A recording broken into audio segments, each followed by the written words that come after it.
Good morning, good afternoon and good evening, जो भी मुझे जब भी सुन रहा है उसके अकॉर्डिंग। तो बच्चे आज हम लोग अपने लेक्चर नंबर 34 पे आ चुके हैं और हम लोग पढ़ रहे थे अकाउंट करंट के बारे में। तो अकाउंट करंट के बारे में बच्चे हम लोगों ने क्या क्या पढ़ लिया कि अकाउंट करंट जो होता है मेरा, वो एक स्टेटमेंट होता है जो एक पार्टी दूसरे को रेंडर करती है।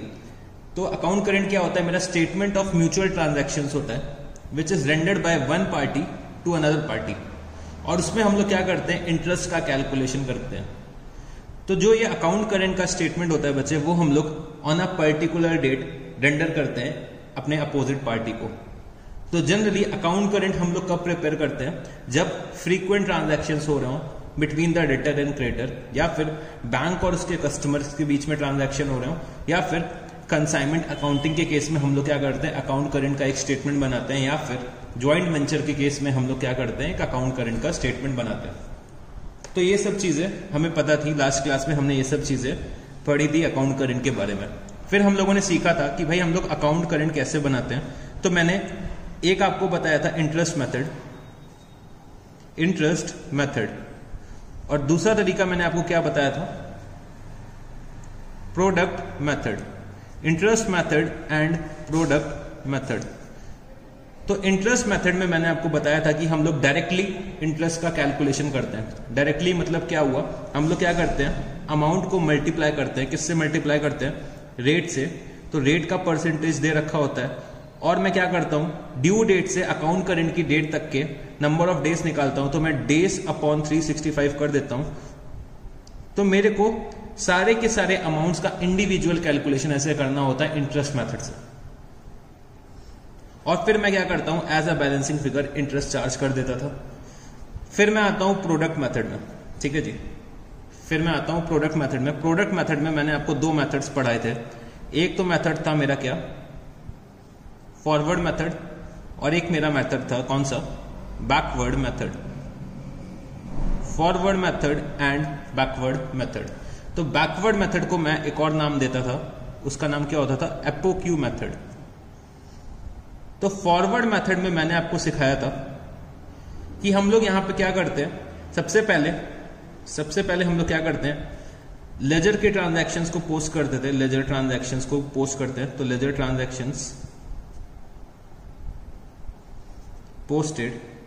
तो सबसे पहले हम लोग लेजर के ट्रांजैक्शंस को पोस्ट करते हैं। फिर हम लोग क्या करते थे? हम लोग कैलकुलेट करते थे ड्यू डेट को। तो कैलकुलेट ड्यू डेट। फिर हम लोग क्या करते थे? ड्यू डेट निकालने के बाद हम लोग नंबर ऑफ डेज निकालते थे। तो number of days from due date to account current date. मतलब अकाउंट करंट का जिस दिन भी हम लोग स्टेटमेंट बना रहे हैं उस दिन तक का मेरे को क्या करना होता था? नंबर ऑफ डेज निकालना पड़ता था। तो अकाउंट करंट डेट। तो मैंने यहाँ पे नंबर ऑफ डेज निकाल लिए। फिर हम लोग क्या निकालते थे? प्रोडक्ट। तो प्रोडक्ट मेरा क्या होता था? अमाउंट इनटू, जो मैंने थर्ड वाले स्टेप में लिखा है, amount into number of days. तो यहां पे मेरा क्या आ जाता था? प्रोडक्ट आ जाता था। फिर मैं क्या निकालता था? Balance of product.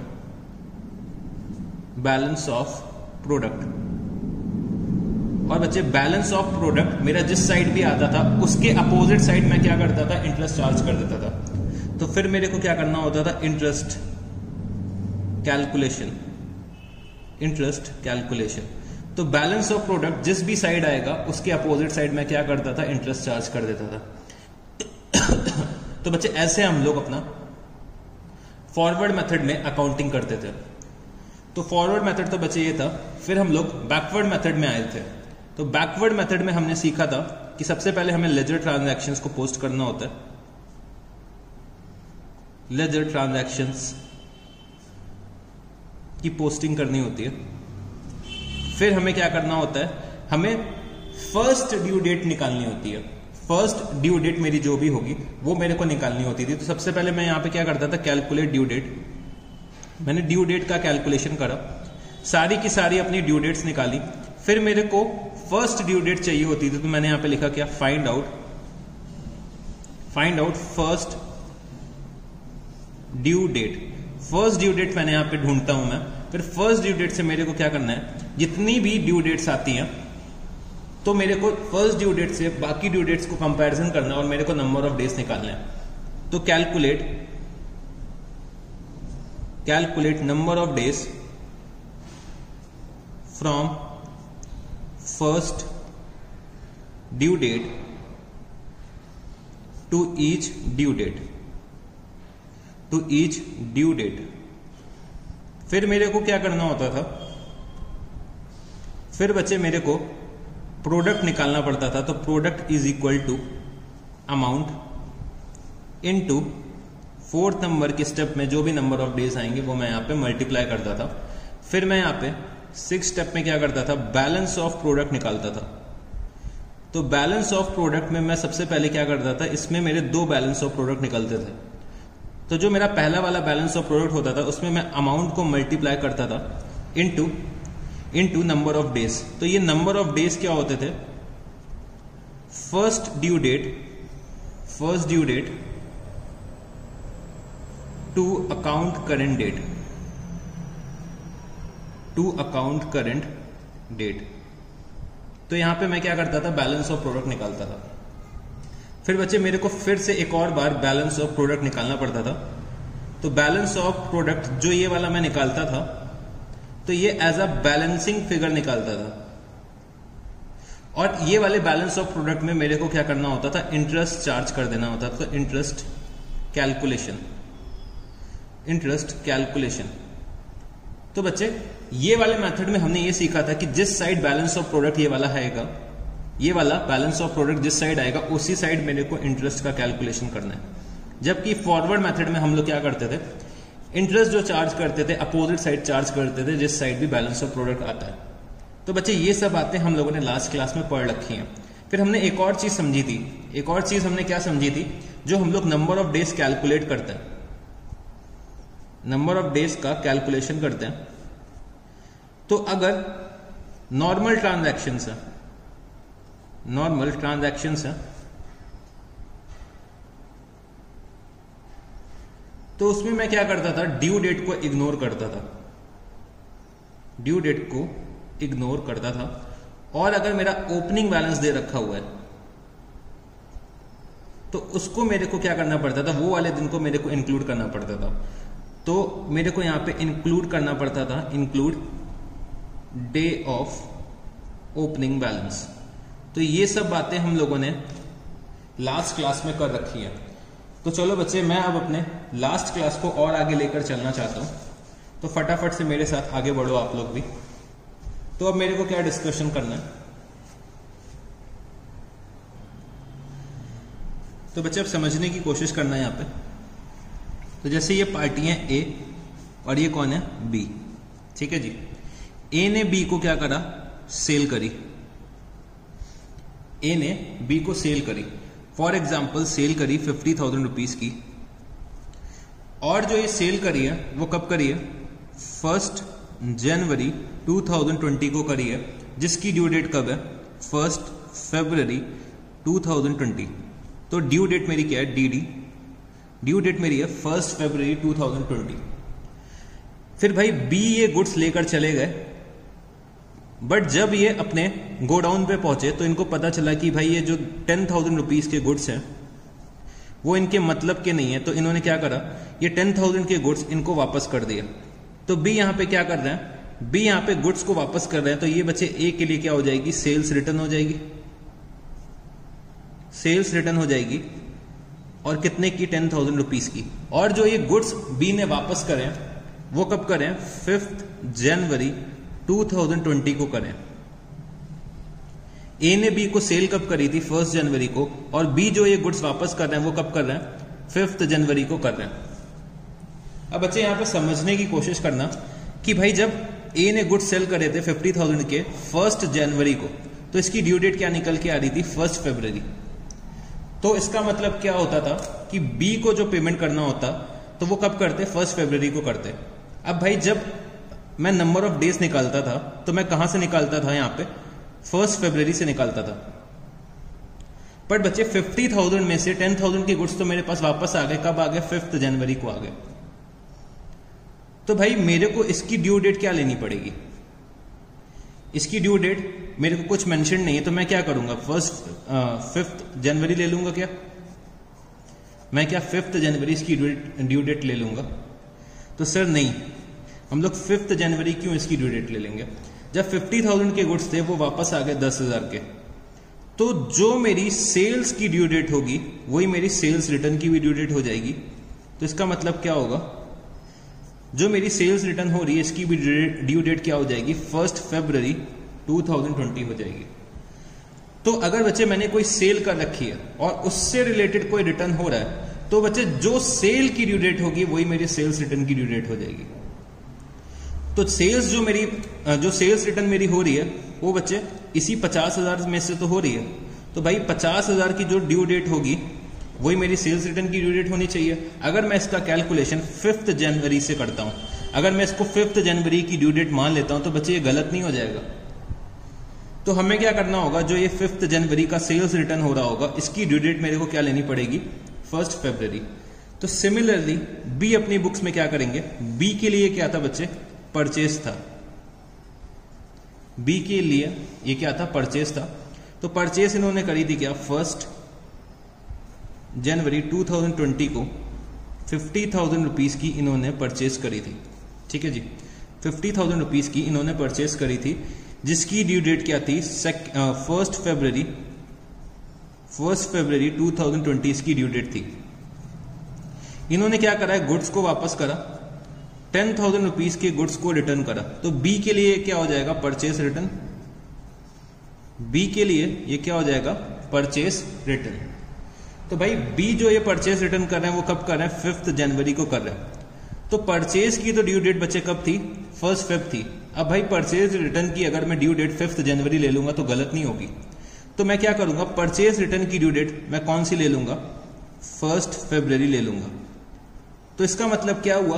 अगर कोई परचेज मैं करता हूं और उससे रिलेटेड उसकी कोई परचेज रिटर्न होती है, तो बच्चे जो परचेज की ड्यू डेट होगी वही मेरे परचेज रिटर्न की भी ड्यू डेट होगी। तो हम लोगों ने यहां पे क्या डिस्कस करा कि भाई जो सेल करते हैं हम लोग और सेल से अगर कोई उसका रिटर्न होता है, सेल से रिलेटेड उसका कोई रिटर्न होता है, तो जो बच्चे सेल्स की ड्यू डेट होगी वही मेरी सेल्स रिटर्न की ड्यू डेट होगी। ठीक है जी। और बच्चे अगर मैं कोई परचेस करता हूं और परचेस से रिलेटेड कोई उसकी रिटर्न होती है, तो जो बच्चे परचेस की ड्यू डेट होगी वही मेरे परचेस रिटर्न की ड्यू डेट होगी। तो ये चीज मेरे को डिस्कस करनी थी आपसे, जो मैंने आपको बताई। तो फटाफट से यहां पे नोट कर लो। तो मैं यहां पे आपको क्या नोट कराने जा रहा हूं? Due date of purchase and its purchase return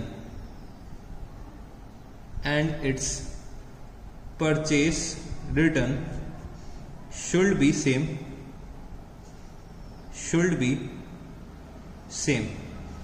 और दूसरा पॉइंट मैं क्या लिखाना चाहता हूं आपको? Due date of sales and sales return and its sales return should be same। तो बच्चे ये दो पॉइंट्स मेरे को आपसे डिस्कस करने थे, ये मैंने आपसे डिस्कस कर लिया। तो अब आप लोग क्या करिएगा? क्वेश्चन नंबर 8 ओपन कर लीजिएगा। Question number 8। तो बच्चे क्वेश्चन नंबर 8 तो क्या दे रखा हुआ है? Following transaction took place between X and Y during the month of April 2016.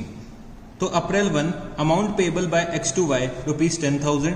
April 7 received acceptance of X to Y for 2 months rupees 5,000. April 10 bills receivable accepted by Y on 7th February 2016 is honored on this due date. फिर दे रखा हुआ है April 10 X sold goods to Y, invoice dated 10th May 2016 rupees 15,000. April 12 क्या दे रखा हुआ है? X received check from Y dated 15th May 2016 rupees 7,500. फिर दे रखा है April 15 Y sold goods to X, invoice dated 15th May 2016 rupees 6,000. फिर दे रखा हुआ है April 20 X returned goods sold by Y on 15th April 2016 rupees 1000.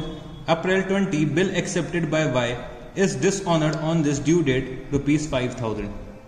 फिर क्या दे रखा हुआ है, you are required to make up an account current by product method. तो बच्चे प्रोडक्ट मेथड से मेरे को बनाना है। तो प्रोडक्ट मेथड में मेरे पास दो तरीके होते थे, एक तो होता था फॉरवर्ड मेथड, एक होता था बैकवर्ड मेथड। मैं दोनों ही मेथड से करूंगा तो बच्चे आंसर तो सिमिलर आएगा, बट अगर क्वेश्चन में कुछ नहीं दे रखा है तो मेरे को कौन सा मेथड यूज करना होता है, फॉरवर्ड मेथड हमेशा यूज करना होता है। तो to be rendered by X to Y, तो एक्स वाई को रेंडर कर रहा है, तो मतलब मेरे को वाई का अकाउंट बनाना है in the books of X as on 30th April 2016 taking into account interest at the rate of 10% per annum, assume 1 year is equal to 365 days। तो मेरे को अज्यूम करना है कि एक साल में 365 डेज होते हैं, क्योंकि बच्चे जो ये ईयर है 2016 ये लीप ईयर है, इसीलिए एग्जामिनर ने मेरे को यहाँ पे दे रखा है कि अज्यूम करो कि एक साल में 365 डेज होते हैं। तो चलो बच्चे इस क्वेश्चन को सॉल्व करते हैं। तो क्वेश्चन नंबर मेरा कौन सा है, क्वेश्चन नंबर 8। तो मेरे को यहाँ पे y का अकाउंट बनाना है in the books of x। तो मैंने यहाँ पे क्या लिखा, question number 8, y in account current, y in account current with x, और मैंने यहाँ पे क्या लिखा, interest at the rate of 10% per annum up to 30th April 2016। 30th April 2016। फिर मेरे को यहाँ पे कौन कौन से कॉलम्स बनाने होते थे, तो मैंने सबसे पहले लिखा डेट, फिर पर्टिकुलर्स, फिर due date, amount, due date, amount, days और बच्चे प्रोडक्ट। फिर मैंने यहाँ पे लिखा date, particulars, due date, amount, days और बच्चे प्रोडक्ट। तो इतने कॉलम्स मेरे को बनाने होते हैं। तो फटाफट से आप लोग कॉलम्स को ड्रॉ करिएगा, फिर हम लोग इस क्वेश्चन को स्टार्ट करते हैं। तो यहाँ पे बच्चे मैंने कॉलम्स को ड्रॉ कर लिया है, तो आप लोग भी कॉलम्स को फटाफट से ड्रॉ करिएगा, फिर हम लोग क्वेश्चन को स्टार्ट करते हैं।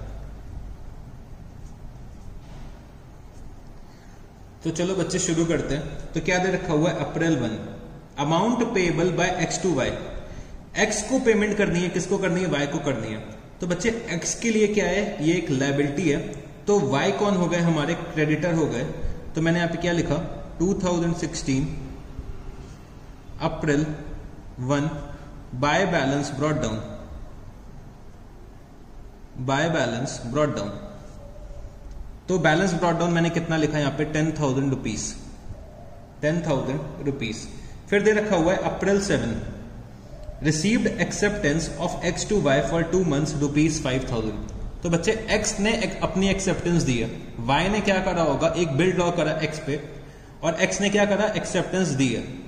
तो मैं यहां पे क्या लिख सकता हूं, 2016 अप्रैल 7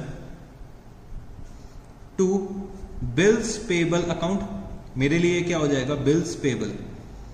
तो मैंने यहां पे क्या लिखा, टू बिल्स पेबल अकाउंट, और अमाउंट कितना दे रखा हुआ है, 5,000 रुपीज। फिर बच्चे जो मेरा नेक्स्ट ट्रांजैक्शन है वो क्या है, अप्रैल 10। तो क्या दे रखा हुआ है, bills receivable accepted by Y on 7th February 2016 is honoured on this due date. तो बच्चे मैंने एक बिल ड्रॉ करा होगा वाई के ऊपर, जो वाई ने एक्सेप्ट कर लिया था। तो आज उस बिल की ड्यू डेट आ गई है, और ड्यू डेट पे वाई ने क्या करा, इसका पेमेंट कर दिया। तो चलो मेरे को फटाफट से बताओ कि अगर मैं बिल रिटेन करता हूं मैच्योरिटी तक, और बच्चे उसकी ड्यू डेट आ जाती है और उसका पेमेंट हो जाता है, तो मेरे बुक्स में क्या एंट्री होगी। तो मैं अपने बुक्स में एंट्री करता था कि भाई मेरे को तो कैश मिल रहा है, तो मैंने यहां पे क्या लिखा, cash account debit, cash account debit. और मेरे को कैश किस चीज के अगेंस्ट मिल रहा है, बिल्स के अगेंस्ट मिल रहा है। तो मैंने यहां पे क्या लिखा, to bills receivable account, cash account debit to bills receivable account. तो बच्चे यहाँ पे वाई का अकाउंट कहीं भी इन्वॉल्व नहीं हो रहा है, तो ये एंट्री मेरे वाई के अकाउंट करंट के स्टेटमेंट में तो नहीं आएगी। तो फिर मैं अपने नेक्स्ट ट्रांजैक्शन पे चलता हूं। तो क्या दे रखा हुआ है, April 10 X sold goods to Y, invoice dated 10th May 2016 rupees 15,000। तो एक्स ने गुड्स को सेल करें, वाई को करें। तो मैंने यहां पे क्या लिखा, April 10 to sales account, to sales account कितने की सेल्स करी है, 15,000 रुपीज, 15,000 रुपीज। फिर क्या दे रखा हुआ है, April 12 X receive cheque from Y dated 15th May 2016। तो बच्चे एक्स को चेक मिली है, कब मिली है, अप्रैल 12 को। तो मैंने यहां पे क्या लिखा, अप्रैल 12, और मैंने यहां पे क्या लिखा, बाय बैंक अकाउंट कितने की चेक मिली है, 7,500 रुपीज की यहां पे चेक मिली है। फिर क्या दे रखा हुआ है, 15th अप्रैल को Y sold goods to X. तो भाई एक्स के लिए क्या हो जाएगी, परचेस हो जाएगी। तो मैंने यहां पे क्या लिखा, अप्रैल 15, और मैंने यहां पे क्या लिखा, बाय परचेस अकाउंट। तो कितने की परचेस करी है, तो परचेस का अमाउंट है बच्चे 6,000 रुपीज। तो 6,000 रुपीज मैंने यहां पे लिख दिया।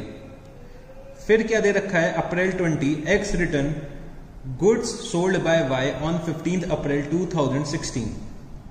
तो जो ये मैंने गुड्स परचेज करे थे 6,000 रुपीज के, इसमें से मैंने क्या करा है, कुछ गुड्स को वापस करा है। तो ये मेरे लिए क्या हो जाएगी, परचेज रिटर्न हो जाएगी। तो मैंने यहां पे क्या लिखा, अप्रैल 20, अप्रैल 20 को मैं क्या कर रहा हूं, परचेज रिटर्न कर रहा हूं। तो टू परचेज रिटर्न अकाउंट, कितने की परचेज रिटर्न करी है मैंने, 1,000 रुपीज की परचेज रिटर्न करी है।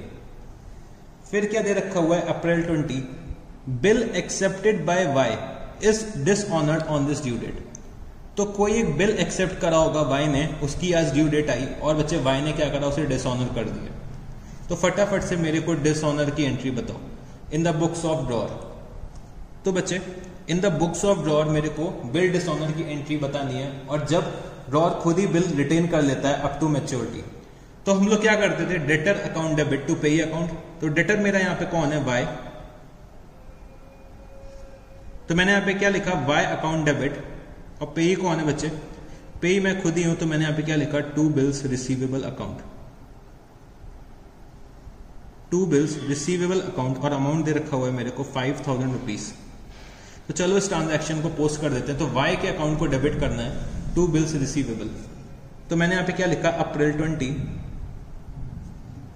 टू बिल्स रिसीवेबल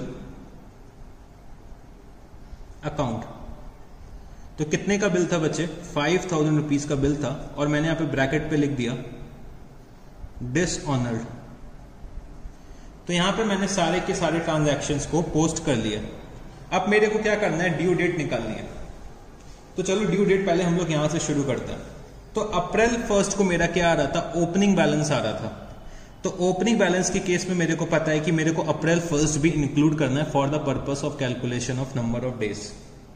तो अप्रैल 1 की ड्यू डेट मैं यहां पे नहीं लिखता हूं। फिर क्या दे रखा है, अप्रैल 12। तो अप्रैल 12 को मेरे को क्या मिली है, एक चेक मिली है। किससे मिली है, वाई से एक चेक रिसीव हुई है, जिसकी डेट क्या दे रखी हुई है, 15th May 2016। तो भाई 15th May इसकी क्या हो जाएगी, ड्यू डेट हो जाएगी। तो मैंने यहां पे क्या लिखा, May 15, May 15 मैंने यहां पे लिख दिया। फिर क्या करा है बच्चे, मैंने परचेज करी है, और इस परचेज की ड्यू डेट क्या दे रखी है मेरे को, परचेज की ड्यू डेट दे रखी है मेरे को 15th May। तो मैंने यहां पे क्या लिखा, May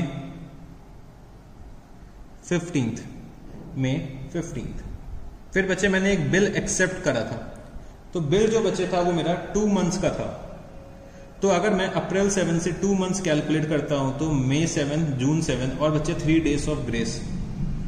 तो ये मेरा क्या आ जाएगा, जून 10, जून 10। फिर बच्चे अप्रैल 10 को मैंने क्या करा था, कुछ सेल्स करी थी। अप्रैल 10 को मैंने कुछ सेल्स करी थी। कितने की सेल्स करी थी, 15,000 रुपीज की सेल्स करी थी। और बच्चे इसकी ड्यू डेट मेरे को क्या दे रखी हुई है, May 10, May 10, वो भी मैंने यहाँ पे लिख दिया। फिर बच्चे मेरा क्या हो रहा है, परचेज रिटर्न हो रहा है। तो परचेज रिटर्न जो मेरा हुआ है वो बच्चे अप्रैल 15 की परचेज से हो रहा है। तो जो अप्रैल 15 की परचेज की ड्यू डेट होगी वही मेरी परचेज रिटर्न की ड्यू डेट होनी चाहिए। तो यहाँ पे ड्यू डेट कितनी आ रही, मई 15, तो मैंने यहाँ पे भी क्या लिख दिया, मई 15, मई 15। फिर बच्चे बिल्स रिसीवेबल यहाँ पे क्या होता है, डिसऑनर हो जाता है।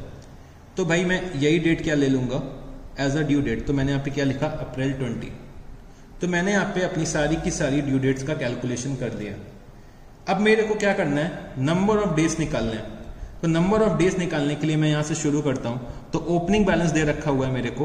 तो ओपनिंग बैलेंस के केस में हम लोग जिस दिन का बैलेंस दे रखा है वो डेट भी इंक्लूड करते हैं। तो अप्रैल 1 से 30 अप्रैल, अप्रैल 1 से 30 अप्रैल कितना हो जाएगा, 30 डेज, 30 डेज। फिर बच्चे 15 मई से 30 अप्रैल। ओ माय गॉड सर, ये तो 15 मई 30 अप्रैल के बाद में आ रहा है।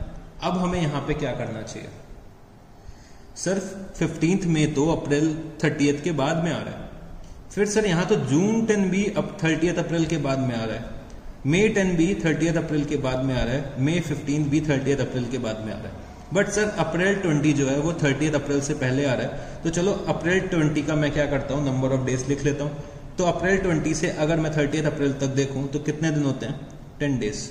तो भाई मैंने ये 30 और 10 तो लिख लिया। बट सर जो ये सब ड्यू डेट्स दे रखी हैं इसका हमें क्या करना है, ये तो सर सारी की सारी ड्यू डेट्स 30 अप्रैल के बाद दे रखी है। तो बच्चे मेरे को आपको एक और नया कॉन्सेप्ट इंट्रोड्यूस यहाँ पे करना है। तो इसीलिए मैंने आपको ये वाला क्वेश्चन कराया था। तो मैं अब आपके लिए एक नया कॉन्सेप्ट और इंट्रोड्यूस करने जा रहा हूं जिसका नाम है red ink interest. Red ink interest. तो सर ये रेड इंक इंटरेस्ट क्या होता है, तो सबसे पहले मेरे साथ बच्चे यहां पे लिखना, when due date falls after the date of closing the accounts, after the date of closing the accounts,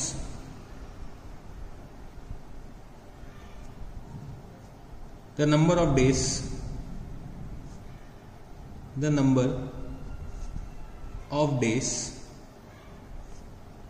will be negative. The number of days will be negative. These are written in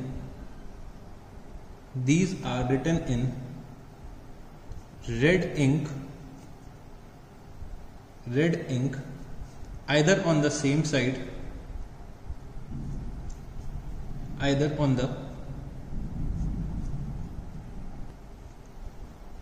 the same side, either on the same side with negative mark, or on the opposite side, or on the opposite side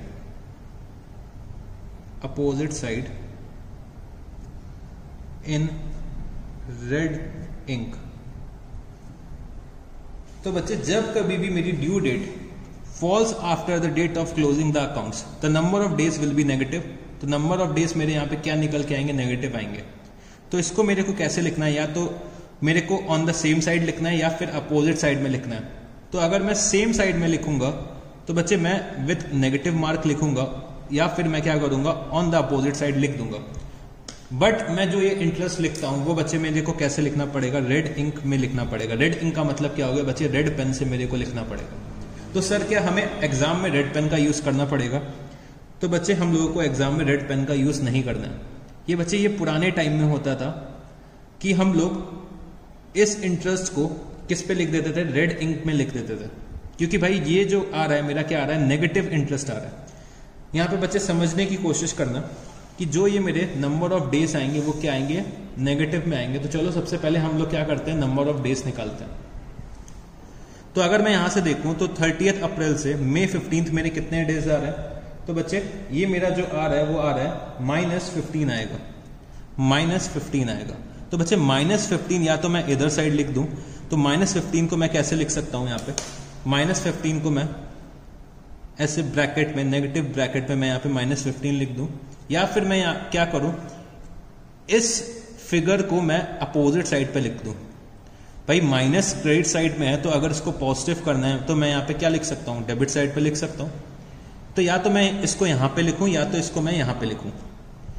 तो अगर मैं minus करके लिखना चाहता हूं तो मैं same side में लिख सकता हूं, अगर मेरे को ये पॉजिटिव में लिखना है तो मैं अपने डेबिट साइड में लिख सकता हूं, मतलब मैं अपोजिट साइड में लिख सकता हूं। और जो ये मैं नंबर ऑफ डेज लिखूंगा और इसका प्रोडक्ट लिखूंगा, वो बच्चे मेरे को रेड इंक में लिखना होता था, ऐसा पुराने टाइम में होता था। बट बच्चे आज के टाइम में मेरे को ये सब कुछ नहीं करना है, मेरे को नॉर्मल पेन से लिखना है, चाहे वो ब्लैक पेन हो चाहे वो ब्लू पेन हो। हम लोगों को जो एग्जाम में पेपर सॉल्व करना होता है तो बच्चे मेरे को सिर्फ एक ही पेन अलाउड होता है, और इंस्टीट्यूट ने बोल रखा है कि मेरे को सिर्फ ब्लैक पेन यूज करना है, ठीक है जी। तो हम लोग वहां पे रेड पेन लेकर नहीं जाएंगे, और रेड पेन स्ट्रिक्टली प्रोहिबिटेड है एग्जाम में। तो मेरे को यहाँ पे क्या करना होगा, बस 7500, और मैं यहाँ पे क्या लिख दूंगा, डेज नेगेटिव में लिख दूंगा, ठीक है जी। मेरे को ये डेज इधर साइड भी नहीं लिखने, मैं क्या करूंगा, सिर्फ और सिर्फ मैं डेज को नेगेटिव में लिख दूंगा। तो भाई हमारा प्रोडक्ट नेगेटिव में आ जाएगा, और इससे ज्यादा थोड़ी ना कुछ होगा। तो भाई डेज जो मेरे नेगेटिव में आ रहे हैं, इसके पीछे का रीजन समझ रहे हैं आप लोग क्या हो रहा है, कि अगर Y पूरा का पूरा पेमेंट X को कर देते आज के दिन में 30 अप्रैल में, तो भाई ड्यू डेट कब की है, 15 मई की है, और पेमेंट कब कर रहे हैं, 30 अप्रैल को कर रहे हैं। 15 मई की ड्यू डेट है और पेमेंट कब मिल रहा है, 30 अप्रैल को। तो भाई मेरे को कुछ ना कुछ रिबेट अलाउ करना चाहिए। तो बच्चे ये एक तरीके का क्या डिनोट कर रहा है, ये एक तरीके का रिबेट डिनोट कर रहा है। तो इसको मैं अलग से रेड इंक में लिख देता था पुराने टाइम में, कि भाई ये अलग से दिखे कि ये क्या है, रिबेट है। तो इसीलिए मैं क्या करता था, इसको पहले पुराने टाइम्स में रेड इंक से लिख देता था। तो यही बच्चे क्या हो जाता था, रेड इंक इंटरेस्ट। तो रेड इंक इंटरेस्ट के बारे में मैंने आपको क्या लिखा है, when due date falls after the date of closing the accounts the number of days will be negative. तो नंबर ऑफ डेज मेरे क्या निकल के आएंगे, negative. These are written in red ink. तो हम लोग क्या करते थे पहले के टाइम में, रेड इंक से लिख देते थे इसको, either on the same side with negative mark, जैसे कि मैंने अभी करा है, या फिर और on the opposite side in red ink, या फिर हम लोग अपने अपोजिट साइड पे लिख सकते हैं विद रेड इंक। तो पहले टाइम में हम लोग सिर्फ रेड इंक का यूज करते थे, क्योंकि ये डिनोट क्या करता था, रिबेट को डिनोट करता। तो चाहो तो यहां पे लिख लो, इट डिनोट्स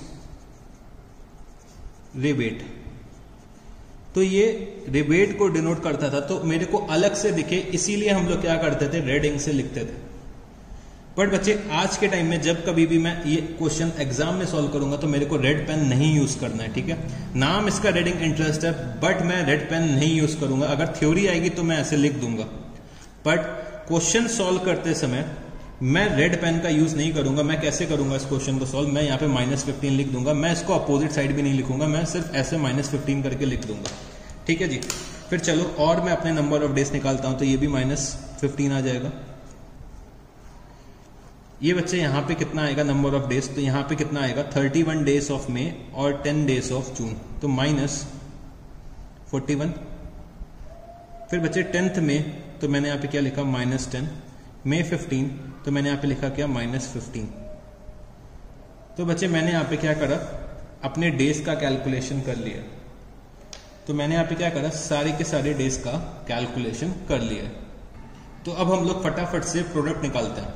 तो चलो फटाफट से कैलकुलेटर लेकर शुरू हो जाओ आप लोग। तो ये कितना आ जाएगा, ये आ जाएगा बच्चे 3 लाख। अगर मैं इसको मल्टीप्लाई करता हूं तो 7500 इंटू 15, 7500 इंटू -15, तो ये आ जाएगा मेरा नेगेटिव का 112,500। इसका मतलब क्या है, मेरे को 3 लाख में से इसको लेस करना होगा। फिर क्या दे रखा है, 6000 इंटू -15, तो ये आ रहा है मेरा -90,000। तो मेरा प्रोडक्ट क्या आ रहा है, -90,000। फिर मेरे को यहाँ पे क्या करना होगा, 5000 इंटू 41, तो 5000 इंटू -41 कितना हो जाएगा, नेगेटिव का 2,05,000। फिर ये बच्चे कितना हो जाएगा, नेगेटिव का 1,50,000। ये कितना हो जाएगा, नेगेटिव का 15,000। और बच्चे ये कितना आएगा, 50,000 पॉजिटिव। तो ये बच्चे मेरे कुछ फिगर्स निकल के आए, ठीक है जी। ये मेरे कुछ फिगर्स निकल के आए प्रोडक्ट के, ठीक है जी। तो बच्चे मैंने सारे के सारे प्रोडक्ट्स जो निकाल रखे हैं, अब मेरे को यहाँ पे क्या करना होगा, बैलेंस ऑफ प्रोडक्ट निकालना होगा। तो बैलेंस ऑफ प्रोडक्ट हम लोग कैसे निकाल देंगे, तो बच्चे समझने की कोशिश करना। यहाँ पे 3 लाख रुपीज है, 3 लाख रुपीज का प्रोडक्ट आ रहा है। फिर मेरे को इसमें से लेस करना है 1,12,500, फिर मेरे को लेस करना है 90,000।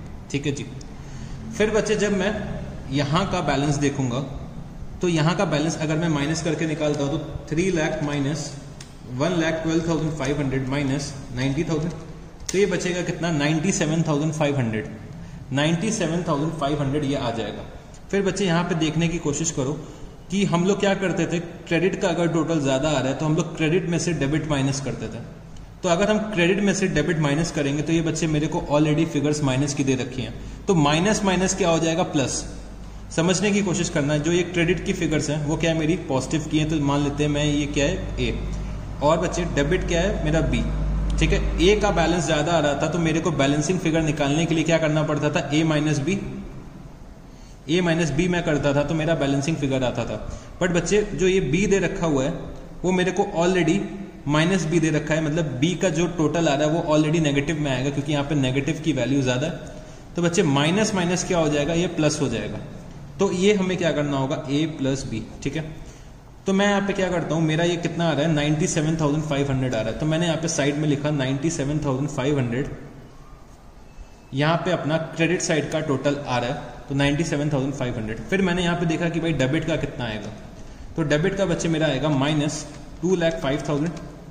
ठीक है जी। फिर माइनस 1,50,000, फिर क्या दे रखा हुआ है, माइनस 15,000, तो ये कितना हो जाएगा, माइनस 3,70,000 प्लस 50,000, तो प्लस करूंगा मैं इसमें 50,000, तो प्लस 50,000, तो ये बच्चे आ रहा है माइनस 320।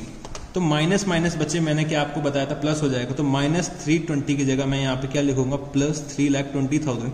तो इसका अगर मैं टोटल करता हूं तो इसका टोटल कितना आ जाएगा, 4,17,500, 4,17,500। तो मेरा बैलेंस ऑफ प्रोडक्ट मेरा कितना आ जाएगा, 4,17,500। तो मैंने यहां पे क्या लिखा, April 30 to balance of product, to balance of product कितना आएगा, 4,17,500। और मैंने यहाँ पे प्रोडक्ट का टोटल भी लिख लिया। प्रोडक्ट का टोटल कितना आएगा यहाँ पे, 97,500, यही मैंने निकाला था। तो 97,500 दोनों साइड आना चाहिए। और मैंने बैलेंस कितना निकाला, 4,17,500। फिर मैंने आपको बताया था कि मैं अगर फॉरवर्ड मेथड यूज करता हूं तो मेरे को अपोजिट साइड मेरे को इंटरेस्ट लिखना पड़ेगा। तो मैंने यहाँ पे क्या लिखा, अप्रैल 30, और मैंने यहाँ पे क्या लिखा, bye interest payable account, bye interest payable account. तो मेरे को इंटरेस्ट का कैलकुलेशन करना है, तो मैं कैसे करूंगा, 4,17,500 इंटू 4,17,500 इंटू 10% इंटू 1/365 डेज। तो अगर मैं इंटरेस्ट देखूं तो कितना मेरा इंटरेस्ट आ जाएगा, तो इसका मैं 10% निकालता हूं, डिवाइडेड बाय 365। तो मेरा जो इंटरेस्ट आ रहा है वो बच्चे कितना आ रहा है, 114.38। मेरे को इंटरेस्ट कितना पे करना पड़ेगा वाई को, 114.38। फिर मैंने यहाँ पे चेक करा तो मेरे को जो डेबिट साइड का टोटल है वो ज्यादा लग रहा है as compare to credit side का। तो मैंने यहाँ पे क्या करा, डेबिट का टोटल करा। तो मैं यहाँ पे क्या लिखूंगा, bye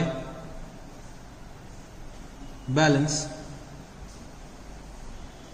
carried down, by balance carried down. तो जो मेरा डेबिट का टोटल है वो ज्यादा आ रहा है एज कंपेरिजन टू क्रेडिट का टोटल। तो मैंने क्या करा, डेबिट का टोटल करा और मैंने यहाँ पे क्या लिखा, बाय बैलेंस कैरीड डाउन। तो डेबिट का टोटल अगर मैं करता हूं तो डेबिट का टोटल मेरा कितना आ रहा है, 26,000 आ रहा है। डेबिट का टोटल मेरा कितना आ रहा है, 26,000। और 26,000 में से मेरे को लेस कितना करना है, कितना बच्चे मेरे को लेस करना है। तो 26,000 माइनस 10,000 माइनस 7,500 माइनस 6,000 माइनस 114.38। तो ये कितना आ रहा है, 2385.62। 2385.62, ये मेरा क्या आ रहा है, बैलेंसिंग फिगर आ रहा है। तो यहाँ पे बच्चे हम लोगों ने क्वेश्चन नंबर 8 को सॉल्व कर लिया और हम लोगों ने रेड इंक इंटरेस्ट के बारे में भी डिस्कस कर दिया।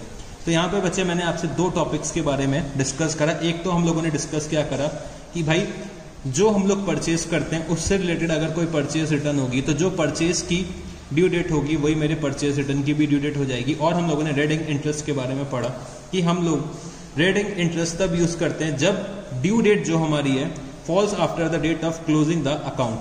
तो नंबर ऑफ डेज क्या आएंगे, मेरे नेगेटिव में आएंगे। तो नंबर ऑफ डेज को मेरे को किस में लिखना होता है, रेड इंक में लिखना होता है। तो रेड इंक में हम लोग क्या करते थे, पहले टाइम पे लिखते थे। तो ये बच्चे क्या है, सिर्फ एक थ्योरेटिकल बात है, बट अगर मैं प्रैक्टिकल क्वेश्चन सॉल्व करूंगा तो मैं इसको नॉर्मल इंक में लिखूंगा।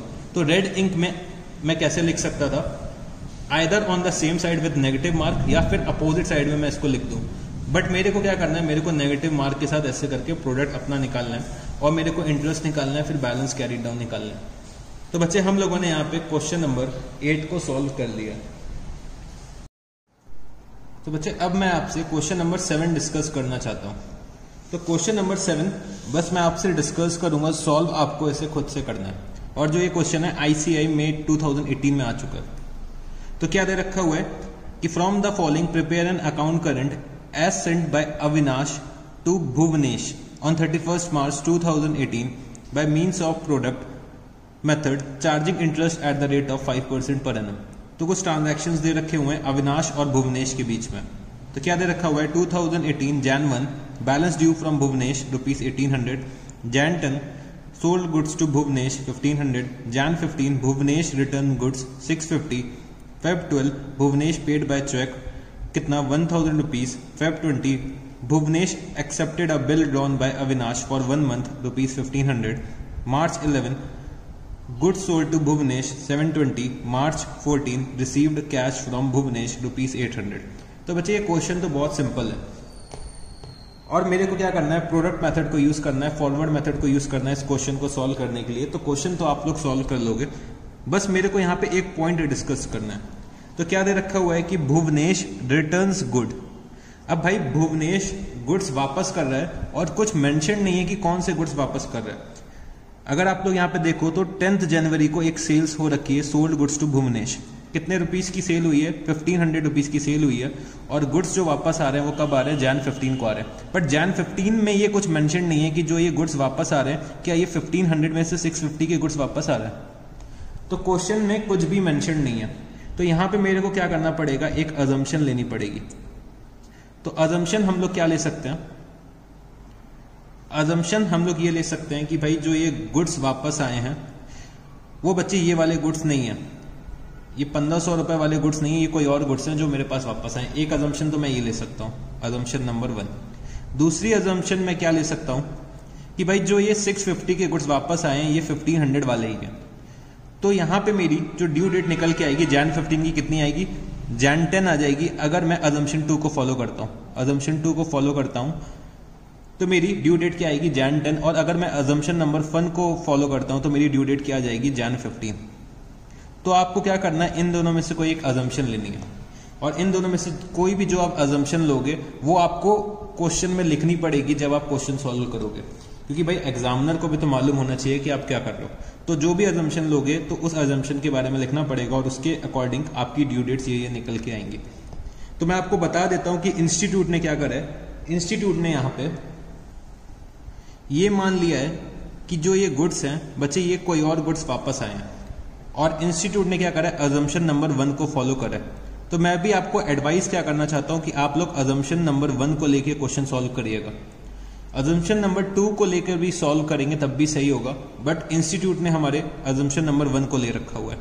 अगर बहुत से बच्चे क्या करते हैं, अजम्पशन नंबर 2 को लेकर भी क्वेश्चन सॉल्व करते हैं। तो जब कभी भी एग्जाम में क्वेश्चन आता है ना और वहां पे अगर अजम्पशन इन्वॉल्व होती है तो बच्चे मल्टीपल आंसर्स निकल के आते हैं और मल्टीपल आंसर्स होते हैं तो हम लोगों को पूरे के पूरे मार्क्स मिलते हैं। बट फिर भी इंस्टीट्यूट ने क्या कर रखा है, अजम्पशन नंबर 1 करिए। आप चाहो तो अजम्पशन नंबर 2 से भी कर लो, कोई दिक्कत नहीं, बस लिख के आना कि अजम्पशन नंबर 2 हमने फॉलो करी है, ठीक है जी। बाकी इंस्टीट्यूट ने तो अजम्पशन नंबर 1 से ही क्वेश्चन सॉल्व करे।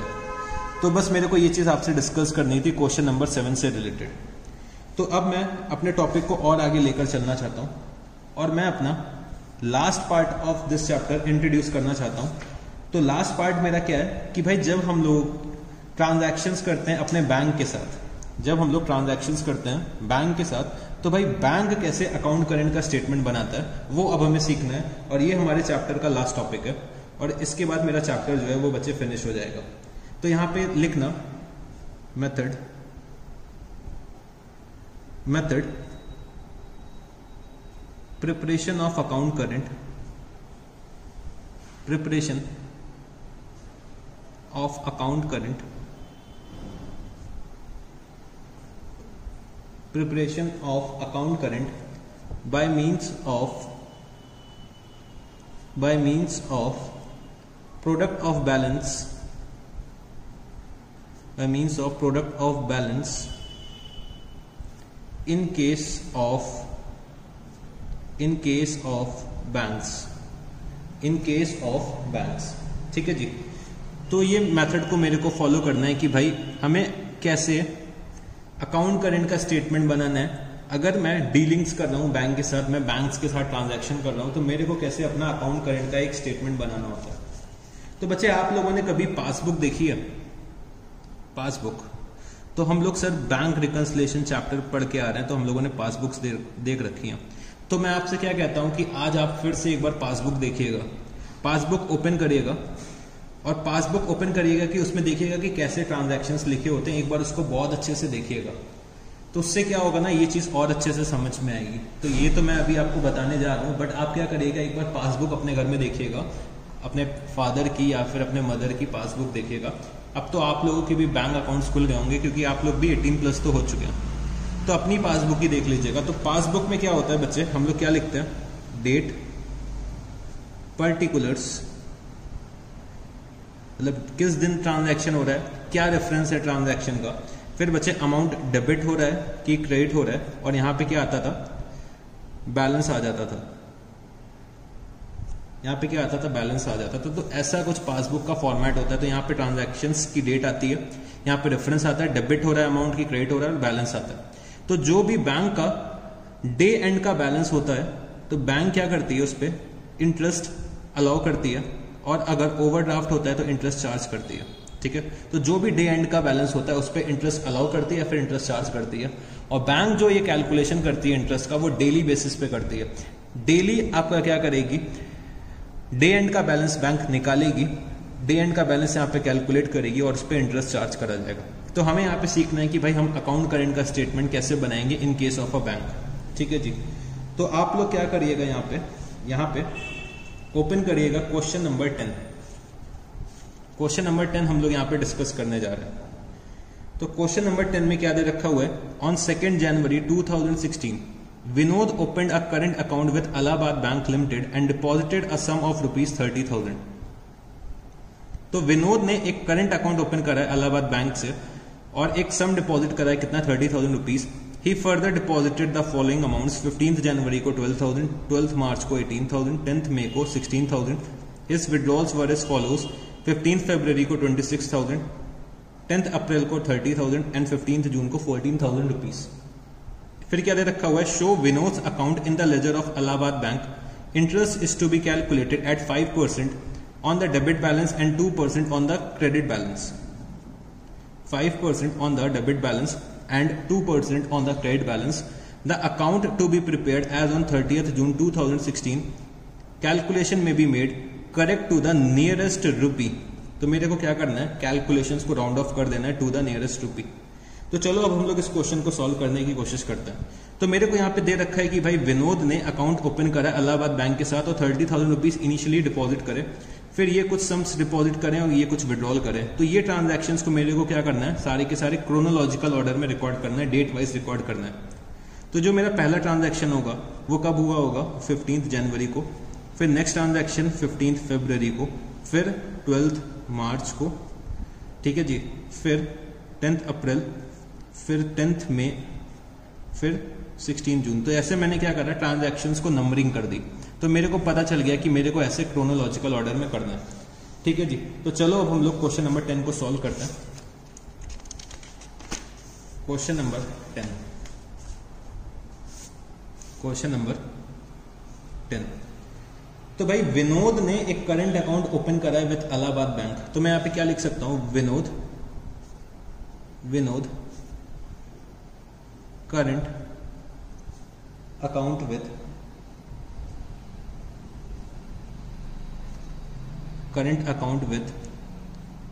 Allahabad bank, Vinod current account with Allahabad bank.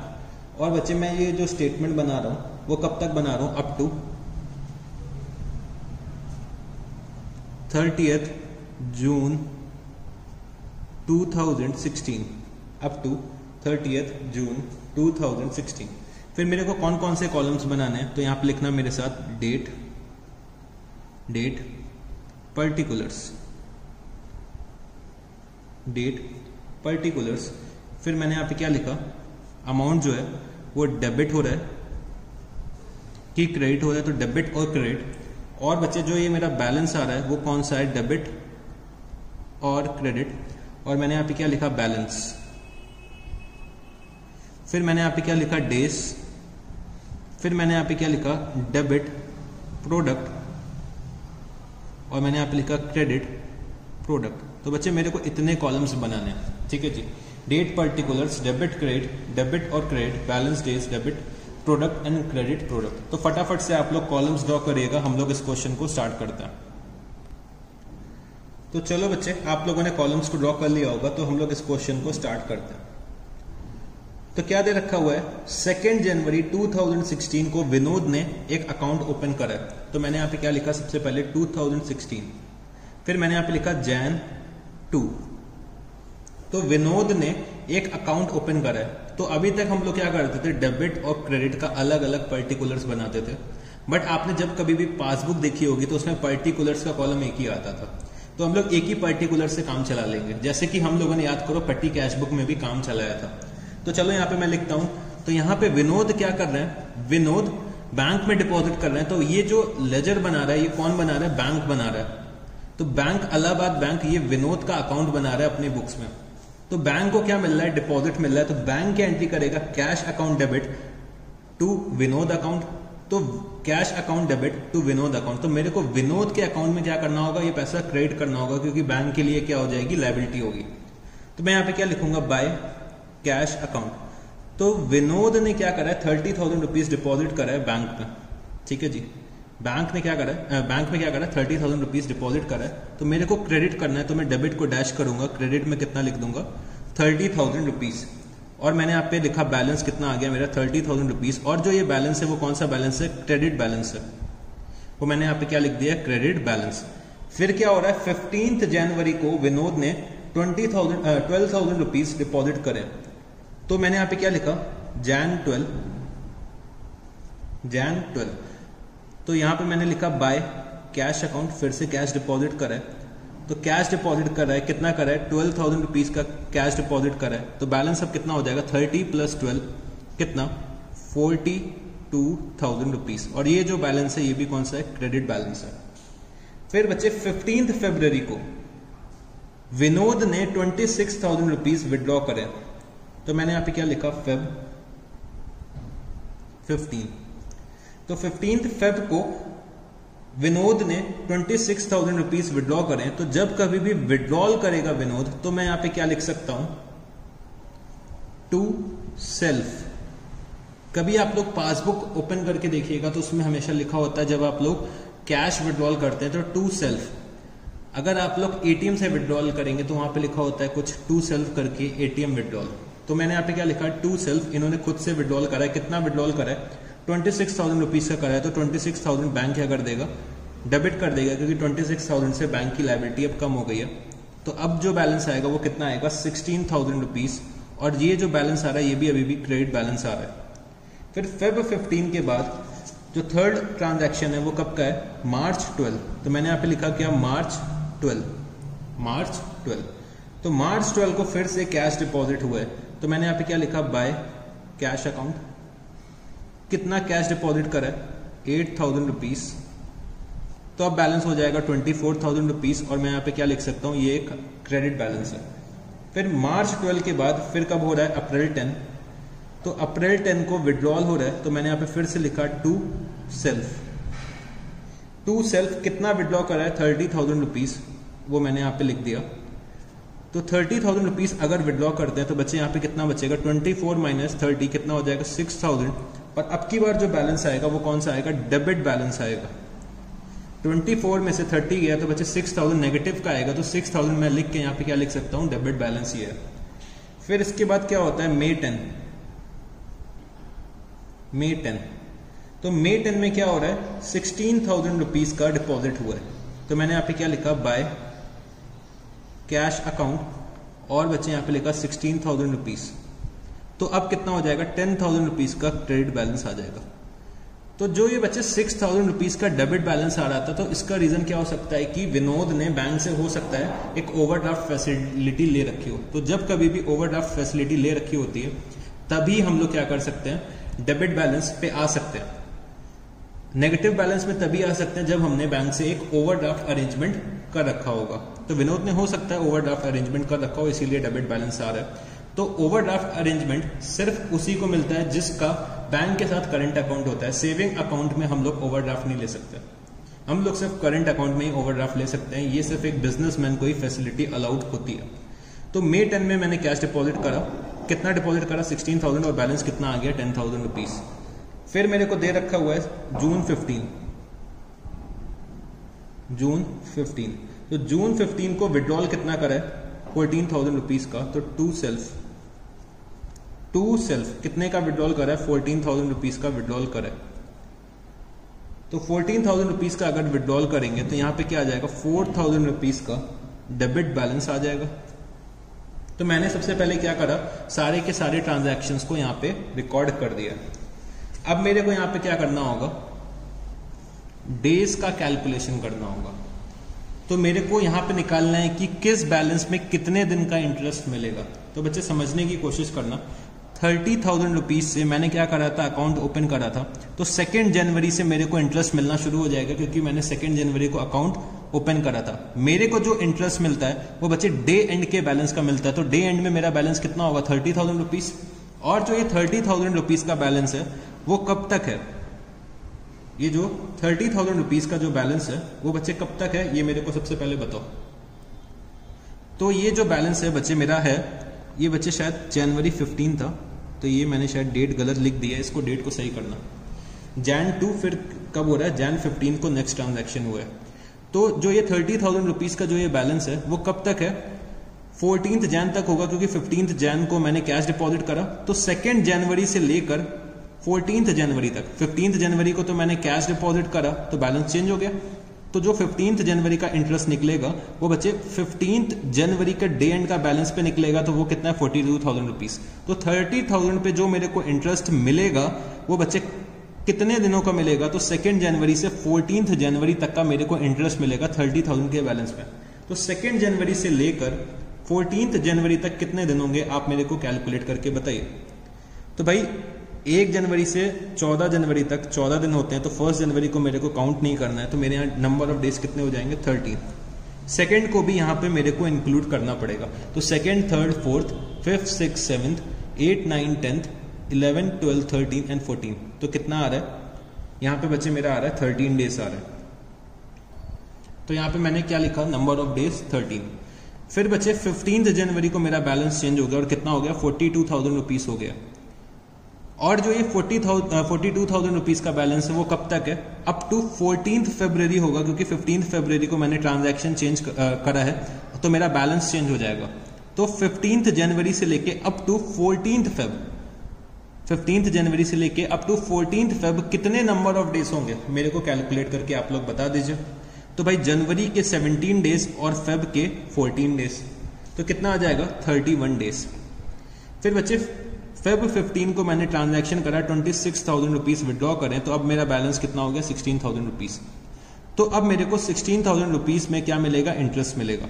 तो फेब 15 से मेरे को इंटरेस्ट मिलना शुरू होगा, और कब तक मिलेगा, तो बच्चे नेक्स्ट ट्रांजैक्शन मैंने कब करा है, मार्च 12 को करा है, तो मेरे को मार्च 11 तक का इंटरेस्ट मिलेगा 16,000 रुपीज में।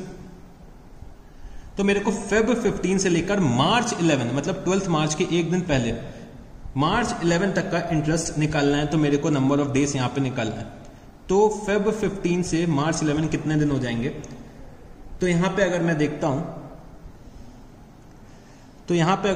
हूं तो ये जो क्वेश्चन है बच्चे 2016 का, मतलब ये लीप ईयर है, ठीक है। तो 15 फेब से मेरे को कैलकुलेट करना है, तो 15 फेब को भी मेरे को इंक्लूड करना है। तो 15 days of February plus 11 days of March, 26 days होने चाहिए। बट आप क्या करो, 365 डेज लेकर करो और यहाँ पे क्वेश्चन में लिख लो, या फिर आप लोग यहाँ पे नोट्स में लिख दो। नोट्स में यहाँ पे लिख दो, जब आप लिख दो assumed 1 year is equal to 365 days. हम लोगों ने क्या अज्यूम करा है कि एक साल में 365 डेज होते हैं, तो हमने ये मान लिया कि 2016 में लीप ईयर नहीं है, ठीक है जी। तो आप क्या करिएगा, फेब 15 से मार्च 11 निकालिएगा तो कितने दिन आ जाएंगे? तो 15 से 28 फेब तक कितने दिन होते हैं? 14 प्लस 11 कितना? 25 डेज, ठीक है। आप लोग ये अज्यूम करिए कि 1 ईयर में 365 डेज होते हैं। अगर आप लोग ये अज्यूम करते हैं कि 1 ईयर में 366 डेज होते हैं तब भी कोई दिक्कत नहीं है। आप लोग ये मान लीजिए कि लीप ईयर है, वैसे भी करेंगे तब भी सही है। बट मैं क्या कर रहा हूं, आपको अज्यूम करके करवा रहा हूं कि भाई एक साल में 365 डेज होते हैं तो ये 25 हो जाएगा, ठीक है जी। फिर क्या दे रखा हुआ है, मार्च 12 में मैंने ट्रांजैक्शन करा और अब मेरा बैलेंस कितना हो गया? 24,000 रुपीज हो गया। और ये जो बैलेंस है वो अप टू कब तक है? 9 अप्रैल तक है, क्योंकि 10 अप्रैल को मैंने फिर से ट्रांजैक्शन करा। तो मेरे को नंबर ऑफ डेज निकालने हैं, तो मार्च 12 से 9 अप्रैल कितने दिन आ जाएंगे? तो बच्चे, तो मार्च के मेरे पास कितने दिन हो जाएंगे? मार्च के मेरे पास हो जाएंगे 20 डेज, क्योंकि मेरे को 12 मार्च को भी इंक्लूड करना है। तो 11 मार्च के बाद से, मतलब 31 में से 11 अगर मैं लेस करता हूं तो मार्च के 20 डेज प्लस 9 डेज ऑफ अप्रैल, तो कितना हो जाएगा? 29। फिर 10 अप्रैल को एक और ट्रांजैक्शन हुआ है, तो 10 अप्रैल को ट्रांजैक्शन होगा और मेरा डेबिट बैलेंस आ रहा है 6,000 रुपीज का। 6,000 रुपीज का डेबिट बैलेंस आ रहा है। तो ये बच्चे मेरा कब तक है? 9 मई तक है। तो 10 अप्रैल से मेरे को 9 मई तक नंबर ऑफ डेज निकालने। तो 21 days of April and 9 days of May, तो कितना हो जाएगा? ये 30। फिर मेरे को यहां पे क्या करना है कि भाई मई 10 को मैंने कैश डिपॉजिट करा और मेरा 10,000 रुपीज का क्रेडिट बैलेंस हो गया। तो 10,000 रुपीज में अब मेरे को नंबर ऑफ डेज निकालने की भाई कितने दिन ये बैलेंस रहा है। तो ये बैलेंस बच्चे अप टू 14 जून रहा है। 15 जून को क्योंकि मैंने ट्रांजैक्शन करा है तो ये बैलेंस अप टू 14 जून तक है। तो यहाँ पे मेरे को नंबर ऑफ डेज निकालने हैं, तो नंबर ऑफ डेज मैं कैसे निकाल सकता हूं? तो बच्चे यहाँ पे मई 10 से जून 14, मई 10 से जून 14, तो 22 days of May and 14 days of June, तो यहाँ पे कितना आ जाएगा? 36, ठीक है जी। फिर जून 15 को बैलेंस चेंज होके बच्चे डेबिट का 4,000 रुपए का आ रहा है। 4,000 रुपए का डेबिट बैलेंस आ रहा है और जो ये मेरे को स्टेटमेंट बनाना है अप टू 30 जून बनाना है। तो जून 15 से जून 30 तक कितने दिन हो जाएंगे? तो जून 15 को भी मेरे को शामिल करना है। तो नंबर ऑफ डेज कितने हो जाएंगे? नंबर ऑफ डेज आ जाएंगे यहाँ पे मेरे 16। तो मैंने यहाँ पे क्या करा? डेज का कैलकुलेशन करा। डेज के कैलकुलेशन मेरे को निकालने हैं, बिल्कुल एक्यूरेट निकालने हैं। तो डेज का कैलकुलेशन आपको बहुत ध्यान से करना है, ठीक है जी, क्योंकि डेज के कैलकुलेशन में बच्चे यहाँ पे सबसे ज्यादा गलतियां करते हैं। तो मेरे को यहाँ पे क्या निकालना है कि भाई कौन से बैलेंस पे कितने दिन का इंटरेस्ट मिलना है। तो वही बच्चे मैंने यहाँ पे डेज निकाल दिए। तो जिस दिन भी ट्रांजैक्शन होगा तो बच्चे उस दिन को मेरे को काउंट करना पड़ेगा, उस बैलेंस पे वो वाला दिन भी काउंट करना पड़ेगा। और अगर मेरा जब नेक्स्ट ट्रांजैक्शन हो रहा है तो उसके एक दिन पहले तक का मेरे को नंबर ऑफ डेज लेना है। जैसे कि अगर 15 जैन है तो मेरे को 14 जैन तक लेना है, फेब 15 है तो मेरे को 14 फेब तक लेना है। तो बच्चे ऐसे करके मेरे को नंबर ऑफ डेज कैलकुलेट करना है। तो नंबर ऑफ डेज मैं जब निकाल लूंगा तो फिर मेरे को प्रोडक्ट निकालना होता है। तो बच्चे यहाँ पे मेरे को डेबिट बैलेंस का प्रोडक्ट और क्रेडिट बैलेंस का प्रोडक्ट दोनों को अलग अलग निकालना है। इसीलिए मैंने यहाँ पे लिखा है कि भाई बैलेंस जो है वो क्रेडिट है कि डेबिट है। तो ये बच्चे क्रेडिट बैलेंस है, तो 30,000 इंटू 30 और इसको मैं क्रेडिट प्रोडक्ट में लिखूंगा। कितना आ जाएगा ये? 3,90,000। फिर 42,000 इंटू 31, ये मेरा कितना आ जाएगा? 13,02,000। 13,02,000 ये यहाँ पे मेरा आ जाएगा। फिर 16,000 इंटू 25 कितना हो जाएगा? 4 लाख। तो यहाँ पे मैंने 4 लाख लिखा। 24,000 इंटू 29 मेरा कितना हो जाएगा? 6,96,000। फिर 6000 इंटू 30 मेरा कितना हो जाएगा 1,80,000। और इस बार क्या है, डेबिट बैलेंस था तो मैंने डेबिट प्रोडक्ट में लिखा है। फिर यहाँ पे मैंने क्या लिखा 36 इंटू 10,000, तो यहाँ पे कितना आ जाएगा 3,60,000। और ये बच्चे मेरा क्रेडिट बैलेंस था तो क्रेडिट प्रोडक्ट आएगा। फिर बच्चे 4,000 इंटू 16 कितना हो जाएगा 64,000। तो 64,000 जो ये निकाला है मैंने, ये किस पे निकाला है, डेबिट बैलेंस पे निकाला है, तो इसीलिए मैंने डेबिट प्रोडक्ट वाली साइड पे लिख दिया। फिर मैं यहाँ पे क्या करता हूँ, अपने डेबिट प्रोडक्ट का और क्रेडिट प्रोडक्ट का यहाँ पे टोटल करता हूँ। तो मैंने यहाँ पे टोटल करा तो डेबिट प्रोडक्ट का टोटल आ रहा है मेरा यहाँ पे 2,44,000 और क्रेडिट का टोटल कितना आ जाएगा, तो फटाफट से टोटल करके मेरे को बताओ। तो ये टोटल मेरा आ रहा है 31,48,000। 31,48,000 रुपीज का क्रेडिट का टोटल आ रहा है और 2,44,000 का डेबिट का टोटल आ रहा है। तो मैंने क्या करा, डेबिट प्रोडक्ट का और क्रेडिट प्रोडक्ट का टोटल कर लिया। अब मेरे को क्या करना है, इंटरेस्ट निकालना है। तो जैसे कि मैंने यहाँ पे वर्किंग नोट बना रखा था, तो यहीं पे मैं इंटरेस्ट का कैलकुलेशन करता हूं। तो मेरे को इंटरेस्ट कैलकुलेट करना है। तो मेरे को क्वेश्चन में क्या दे रखा हुआ है कि ये दे रखा है कि interest is to be calculated at the rate of 5% on the debit balance and 2% on the credit balance. ठीक है, 5% on the debit balance and 2% on the credit balance. तो चलो हम लोग फटाफट से निकालते हैं। तो 5% on debit balance and 2% on the credit balance. तो चलो सबसे पहले क्रेडिट बैलेंस पे निकालते हैं। तो 31,48,000 पे 2% का इंटरेस्ट इंटू 1/365, ठीक है जी, इंटू 1/365। और बच्चे 2,44,000 पे 5% का इंटरेस्ट इंटू 1/365। तो यहां पे मैं अगर इंटरेस्ट निकालता हूं तो कितना आ जाएगा, तो ये आ रहा है मेरा 172.49। ये कितना आ रहा है 172.49 और ये बच्चे मेरा आ रहा है 33.42। तो बच्चे क्रेडिट का इंटरेस्ट ज्यादा आ रहा है और डेबिट का इंटरेस्ट कम आ रहा है। तो डेबिट का मतलब क्या हो जाएगा बच्चे, मेरे को कस्टमर से चार्ज करना है, और क्रेडिट का मतलब क्या हो जाएगा, मेरे को कस्टमर को अलाउ करना है। तो बच्चे अलाउ वाला ज्यादा है, चार्ज वाला कम है, तो नेट में मैं क्या करूंगा, अलाउ कर दूंगा। तो इन दोनों को मैं अगर लेस करता हूं तो 33.42 को मैं लेस कर दूंगा कितने से, 172.49 से। तो ये मेरा जो निकल के आ रहा है वो कितना आ रहा है 139.07 का इंटरेस्ट मेरे को अलाउ करना चाहिए। बट क्वेश्चन में क्या दे रखा हुआ है कि कैलकुलेशन में be made correct to the nearest rupee. मेरे को नियरेस्ट रूपी में इसको क्या करना है, कन्वर्ट कर देना है। तो मैं यहाँ पे क्या करूंगा, मेरे को यहाँ पे कन्वर्जन करना है, तो मेरे को क्या करना है, इसको कन्वर्ट करके मैं क्या लिख दूंगा 140 रुपीज। ठीक है जी, 140 रुपीज। तो मैं यहाँ पे क्या लिखूंगा, जून 30th, और मैंने यहाँ पे क्या लिखा, बाय इंटरेस्ट। इंटरेस्ट अलाउ हो रहा है तो मैं यहाँ पे क्या लिखूंगा, बाय इंटरेस्ट अकाउंट। कितना इंटरेस्ट अलाउ हो रहा है 140 रुपीज का, तो 140 मैं यहाँ पे क्या लिखूंगा, क्रेडिट। तो अब बैलेंस कितना हो जाएगा 4000 माइनस 140, तो ये कितना बचेगा 3860 का भी क्या आ जाएगा, डेबिट बैलेंस आ जाएगा। और मैं यहाँ पे क्या लिख दूंगा, जून 30th को मैं यहाँ पे क्या लिख दूंगा, बाय बैलेंस कैरी डाउन। तो बाय बैलेंस कैरी डाउन मेरा कितना आ जाएगा 3860। मेरा डेबिट बैलेंस आ रहा है, तो मेरे को जब बैलेंसिंग करनी होगी तो मैं कहां पे लिखूंगा, क्रेडिट साइड पे लिखूंगा कितना 3860। तो अगर मैं इसका टोटल करता हूं तो ये कितना आना चाहिए, 70,000 रुपीज डेबिट का आ रहा है, तो क्रेडिट का भी 70,000 रुपीज ही आना चाहिए।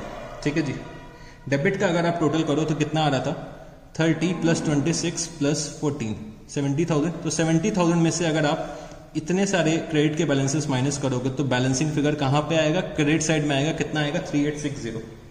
तो बच्चे ऐसे हमें अकाउंट करेंट का स्टेटमेंट बनाना पड़ता है इन केस हमने बैंक से अकाउंट ओपन कर रखा है।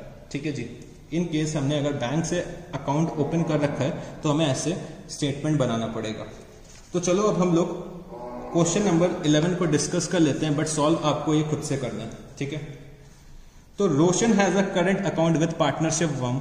It has a debit balance of ₹75,000 as on 1st July 2016 he has further deposited the following amounts.